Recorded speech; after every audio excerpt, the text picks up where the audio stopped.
আসসালামু আলাইকুম দর্শক। সাম্য হত্যার প্রতিবাদে উত্তাল ঢাকা বিশ্ববিদ্যালয়। ভিসি প্রক্টরের পদত্যাগ দাবি, অকালেই একটি ঝরে গেল প্রাণ। ঢাকা বিশ্ববিদ্যালয়ের শিক্ষার্থী ও ছাত্রদল নেতা শাহরিয়ার আলম সাম্য হত্যার প্রতিবাদে উপাচার্য ও প্রক্টরের পদত্যাগ দাবি জানিয়েছেন ছাত্রদল। সংগঠনের অভিযোগ, বিশ্ববিদ্যালয় প্রশাসন হত্যার ঘটনা ঠেকাতে সম্পূর্ণ ব্যর্থ হয়েছে ও পরবর্তীতে ন্যূনতম জবাবদিহিতাও দেখায়নি।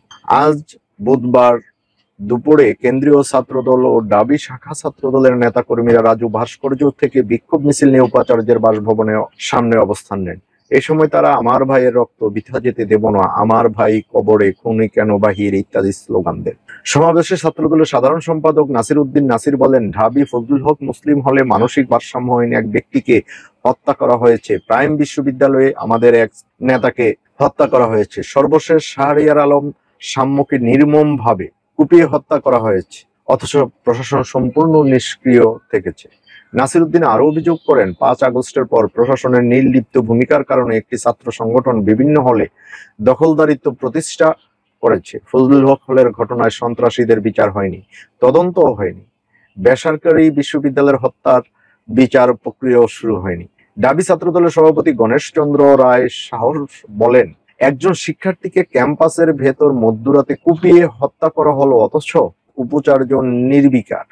তিনি কিভাবে দায়িত্বে বহাল থাকেন, সেটি আমাদের প্রশ্ন।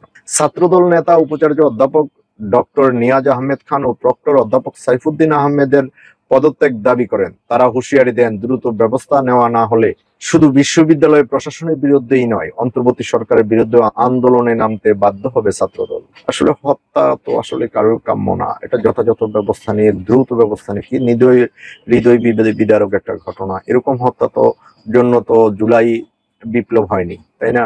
কেন এরকম হবে? আর এরকম হলে দ্রুততার সাথে কেন এটা ইনভেস্টিগেশন করা হবে না এবং অপরাধীদের ধরা হবে না? প্রশাসন নির্বিকার থাকবে কেন? প্রশাসন তো নির্বিকার থাকার কথা না। এটা এরকম হচ্ছে কেন? কে করতেছে? এটা খুঁজে তদন্ত করে বের করা দরকার। এরকম চলতে থাকলে আর কত মায়ের বুক খালি হবে। দর্শক, আমরা কোনো অঘটন চাই না। সঠিক তদন্তের মাধ্যমে সঠিক অপরাধীকে ধরে বিচারের আওতায় আনা, এই বলেই আমার বক্তব্য আজকে এখানে শেষ করলাম। সবাই ভালো থাকবেন। আল্লাহ হাফেজ।